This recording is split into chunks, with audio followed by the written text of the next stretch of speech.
il y a des choses qui sont très différentes entre l'expérience qu'on est en train de vivre et son expérience à lui. Puis il y a des choses qui sont peut-être assez ressemblantes. Est-ce que vous ne pouvez pas essayer de voir, de réfléchir là-dessus? Qu'est-ce qui est ressemblant et qu'est-ce qui est différent? Le fait de faire une expérience, c'est ressemblant. Ouais. Mais c'est le résultat aussi qui est ressemblant. Enfin, on connaît comme lui, on ne connaît pas le résultat. On sait pas, parce que ça se peut que dans 5 secondes, je m'embrouille avec Mélanie, puis on se déteste, quoi. Donc, on n'en sait rien, quoi. D'accord. Et nous, c'est pas, Vas-y, nous, c'est pas une expérience sur nous-mêmes.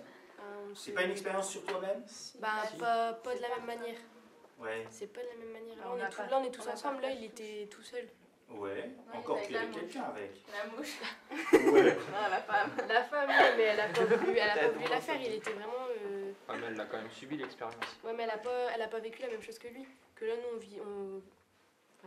Ouais. Vous pensez que vous vivez tous là maintenant exactement la même expérience? Ouais, peut-être la même, mais pas de la même. On ne vit pas tous de la même manière. On fait la même, mais on ne ressent pas de la même manière. D'accord. On est connectés.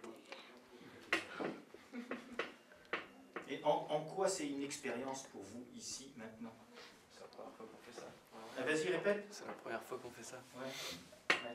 C'est effectivement la première fois que vous faites ça. Et donc vous ne savez pas.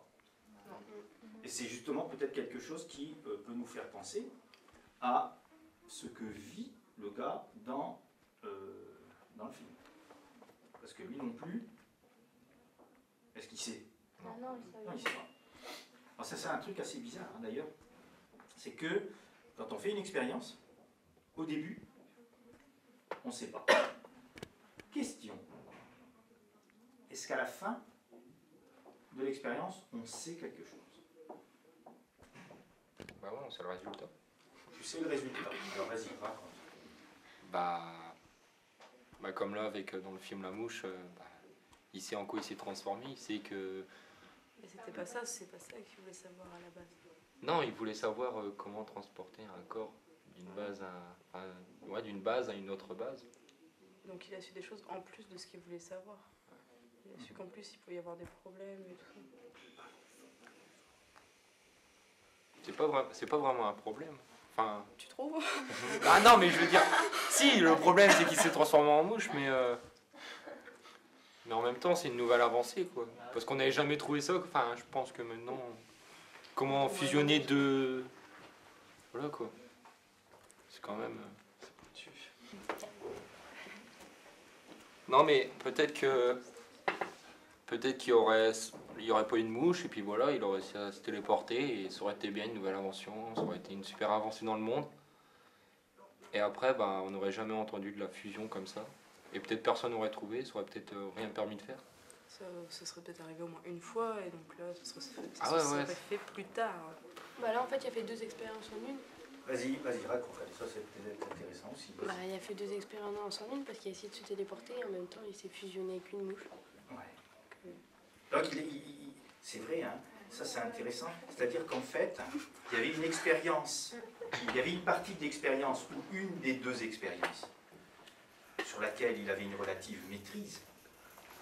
Hein, il avait des connaissances, il y avait des choses comme ça. Qu'est-ce que c'est son boulot à ce gars-là? Quoi? Chercher. Ouais, c'est un chercheur. un chercheur scientifique. Donc, c'est quelqu'un qui connaît des choses. D'accord? Bon. Et puis, il y a des choses, il y a une autre expérience, effectivement. Tu as tout à fait raison. On peut dire qu'il y a 2 expériences là-dedans. Et il y a l'aspect vécu. Est-ce que vous pensez qu'un chercheur, même dans d'autres conditions que celle-là, vit des choses comme ça? Vous savez, est-ce qu'il n'y a pas toujours, dans une expérience, même une expérience, enfin, en tout cas dans une expérience scientifique, est-ce qu'il n'y a pas toujours, au fond, peut-être, j'en sais rien du tout non plus, hein, je suis en train de penser avec vous, mais est-ce qu'il n'y a pas 2 expériences? Si.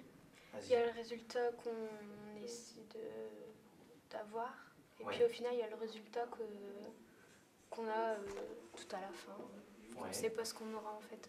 En fait, lui, il recherche à avoir un résultat et au final, il en a un autre. Ouais. C'est-à-dire, en même temps, peut-être qu'il sait et Et il sait Ok, pas. c'est pas vrai. Il suppose.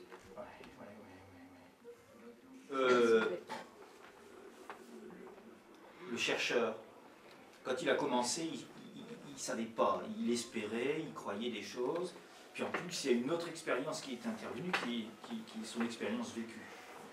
Bon, on peut parfois, lors d'une expérience, même une expérience scientifique, être surpris. Bien. Et donc vivre des choses auxquelles on n'était pas du tout préparé. Et là, il y a une expérience vécue qui parfois peut être très étrange ou extraordinaire. Enfin bon.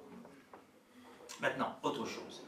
On a dit là, en terminant là juste avant qu'on arrête, là quelques instants, on a dit qu'au fond, quand on faisait une expérience, au début, on ne sait pas.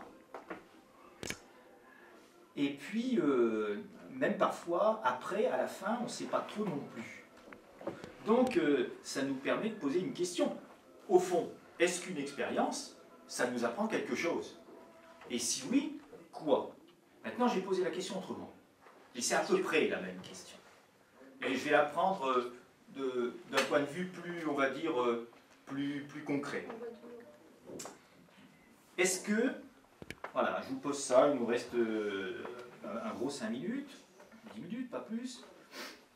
Je vais vous demander, chacun, chacune, de réfléchir un instant, assez rapidement, et d'essayer de dire à tout le monde, ben voilà, de ça, dites quoi? Ça, je suis absolument certain ou certaine que ça arrivera. Ou encore, ça, je suis absolument certain ou certaine que ça n'arrivera jamais. Allez, essayez de trouver quelque chose.